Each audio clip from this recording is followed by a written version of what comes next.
Coca-Cola Energy seemed like it was a strong opening poker hand, but after a year in market, should the Coca-Cola Company hold 'em or fold 'em?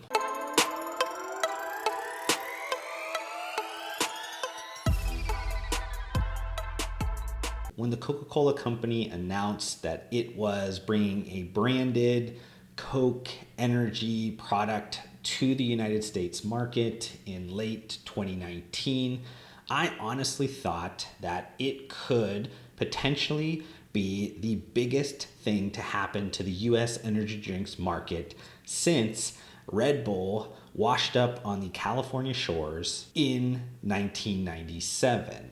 And here's kind of my logic why I was so bullish and so excited about the Coke Energy announcement. The US energy drinks market still gets a lot of shade thrown at it, despite it being now over a $15 billion industry.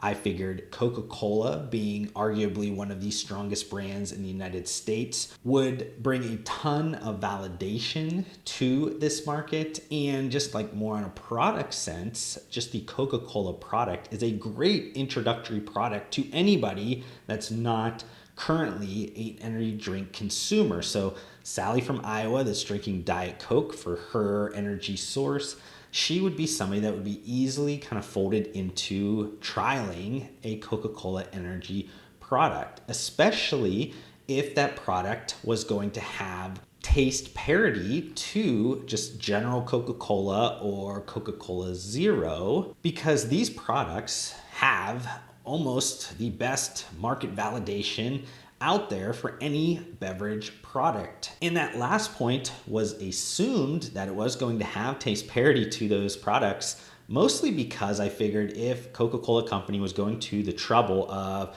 arbitration with Monster Beverage Corporation to launch its own energy product that's outside of the allowable things within their contract of ownership, I figured, hey, they have to have something that had a ton of market test data, feedback loops that really were positive to the Coca-Cola Company. They wouldn't be going through all this trouble if they didn't have something that they thought was going to be a massive hit. But I was wrong, at least if we're considering just the lens of March 2021. In year one, Coca-Cola Energy did just under $100 million in revenue across all of its sales channels. And this is through tracked sales data and then just some estimations on non-tracked sales data. Now, if you look at a $100 million year one launch of an energy drink, that would be impressive by anybody on the list that is below Coca-Cola Energy. All of those brands would just love to have $100 million produced in the first year. But for Coca-Cola, that is a fail. I know that it is tough for me to even say that that is a fail, but the Coca-Cola Company has a much different idea of what a win is. And regardless of CEO James Quincy going on and through conference calls saying, hey, we thought this was a pretty good launch, it was a fail. He knows it's a fail. I think that you have to really stay positive, especially if you're going to continue to be in market, because you do not want some of those headlines to really be out there to say that, hey, this was a failure, because people could run with that headline and then obviously the product would be dead in the water at that point. And the Coca-Cola Company does launch several hundred different products throughout the year. So a lot of those products do fail, but not a lot of those products have the Coca-Cola brand, the namesake brand, attached to them. So when you do throw the Coca-Cola brand, the most powerful beverage IP arguably in the world, on a product, you want that product to perform extremely well, because every time a product fails with that name,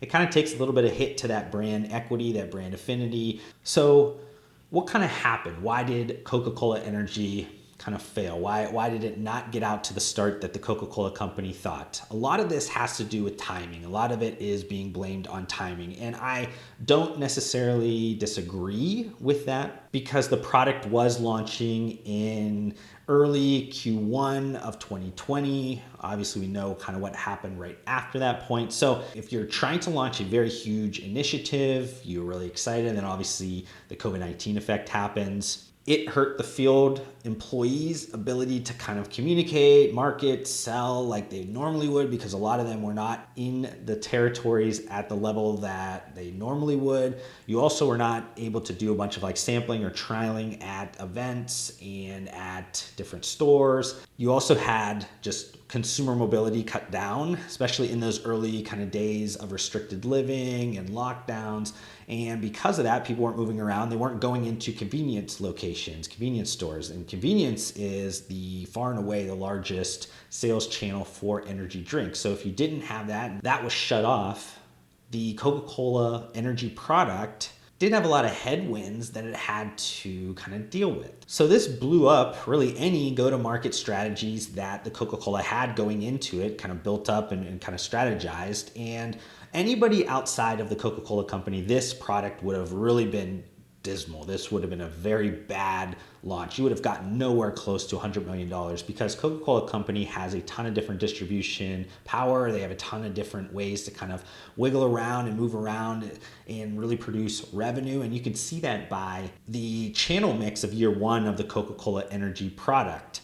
Most energy drinks, like I said, are sold through convenience stores. I think 68% of the total dollar share of the category was sold into convenience stores, but the Coca-Cola Energy product only sold about 50% of their product through the convenience channel. Now, outside of the obvious COVID-19 effect that happened and really kind of interrupted the Coca-Cola Energy launch, I do think there's some other things that are going on that maybe are creating some resistance and not necessarily helping the Coca-Cola Energy product. The first one is taste. And I think if you dial in the taste to be exactly like the comparative Coca-Cola, Coca-Cola Cherry, and then the zero equivalents, if you have parity to that taste element, I think it's a winner. It's by far going to be a winner, and it's easily adopted by anybody that's a fan of those products. But without that parity, I think momentum really can't build up to the point in which it needs. You need to have somebody that also is thinking about the functionality of the product and weighing that against the taste element of it. And in any beverage category, taste really is forward. The functionality is secondary to the taste. So if it's not going to taste like Coca-Cola, which most people picking up something that's called Coca-Cola Energy, they're going to expect it to taste like Coca-Cola. If it doesn't, it's going to be a miss for a lot of people. I think secondarily with packaging, now design is definitely something that is subjective, just like taste. But for me, I don't know why, it just kind of seems like a miss to me, and it seems like a miss to a lot of other people. I don't know, the design just really not as inspiring to me. I also think the packaging choice in terms of like the can really is a miss. That 12-ounce can, just the size of the product as a whole, is kind of weird because it is similar to the cans that are used on like the new Diet Cokes. 12 ounce is really just kind of confusing to the customer. Do they think it's just another carbonated soft drink? Even though it just says energy big on the product, you might have a little bit of confusion. It just might be one of those things, combining that with the design, it might just not have the effect that you're looking for. All those things combined just might have enough of resistance to keep the ultimate growth of this product from ever kind of reaching that point. I do think a lot of that could have been alleviated by having more robust marketing, communication, strategy, resources being put to that. I think if it wasn't 2020 and there wasn't a lot of kind of uncertainty and risk in the market, especially in the Coca-Cola Company's business, a lot of their business comes from food service, refreshments, concentrate sales, that really taking a hit. I think that they decided, hey, 2020 is not going to be our year. We're going to kind of regroup. We're going to try to figure out what we can learn from this year and redeploy a lot of these ideas and strategies in 2021. Because Coca-Cola obviously wants to be in the energy drinks market. They wouldn't have went to arbitration with Monster Beverage Corporation if that wasn't the case. 2020 was something that tested a lot of the patience of the Coca-Cola Company, especially when they had their major competitor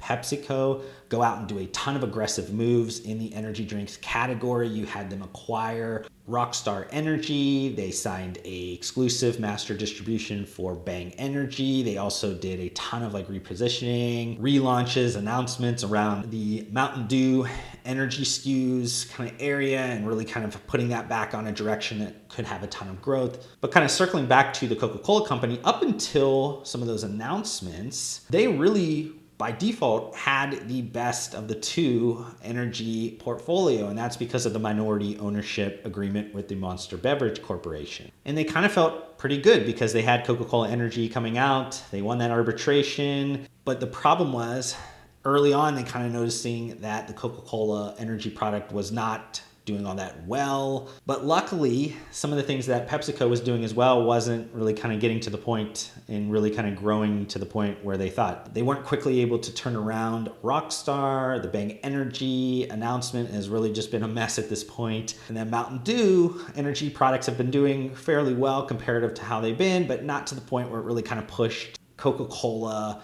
to doing some very aggressive things. And what I'm talking about with very aggressive things is I honestly think that 2020, 2021, we would have been hearing a ton of chatter around, is Coca-Cola going to either buy out Monster Beverage Corporation fully, wholly own them, or try to figure out some way to get out of that contract so they can have the best owned portfolio of energy products, or the flexibility to be able to make moves out in the market with M&A, or doing a bunch of different internal launches with some of their strong beverage brand IP. Coca-Cola, I think, also has had a little bit or afforded themselves a little bit more patience with the energy drinks category because you're starting to see this emergence. I've talked about this in several different videos or different pieces of content around the connection between coffee RTDs or just kind of coffee plus platform and energy drinks, and how all of that is kind of consolidating into just these energy beverage proposition. I think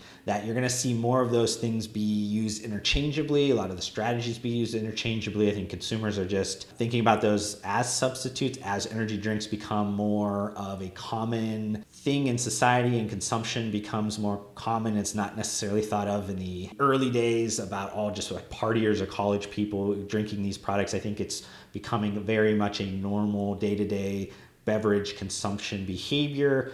All of those things kind of combine together. And because Coca-Cola has a Coke plus coffee that did just come out that seems to be getting a pretty good amount of buzz. Again, they have that ownership into Monster Beverage Corporation that does have their Java Monsters that have been doing pretty well. They also own Costa Coffee. They haven't probably taken that to the level that they could in an RTD beverage perspective.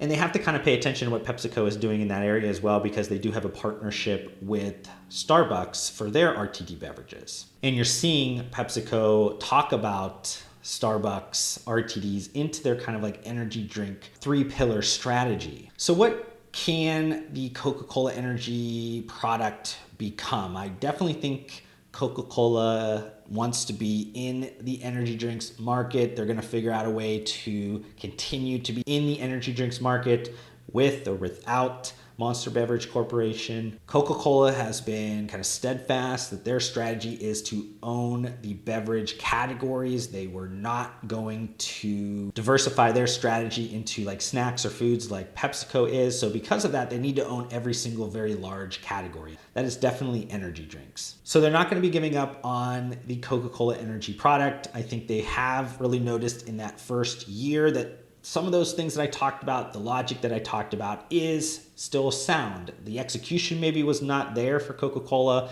but the logic behind that and just some of the feedback loops that they've gotten in terms of bringing new people into the category that are looking for some of those propositions that Coca-Cola Energy has, those have been pretty positive. The retention has been said to be pretty decent as well. So even with me talking about the taste being subjective, they are at least getting some feedback that parts of the consumer market seem to think that is acceptable. But I still think they do need to address the taste. They do need to address the packaging both on the design and just the form. They need to reinvigorate the go-to-market strategy they had planned in 2020, but also just kind of shift that to whatever the new normal is now and just be able to make sure that they're getting the most amount of eyeballs and potential for the Coca-Cola Energy product. And lastly, just kind of bringing up a point in terms of maybe where this could go on the concentrate side, because I do think this could work very well for a concentrate product. One, it really just helps out their costs if they're able to really kind of put that through their bottler program and have that go through that and kind of easily intertwined into that. That really helps them and something that arguably produces a benefit that nobody else can match in the industry.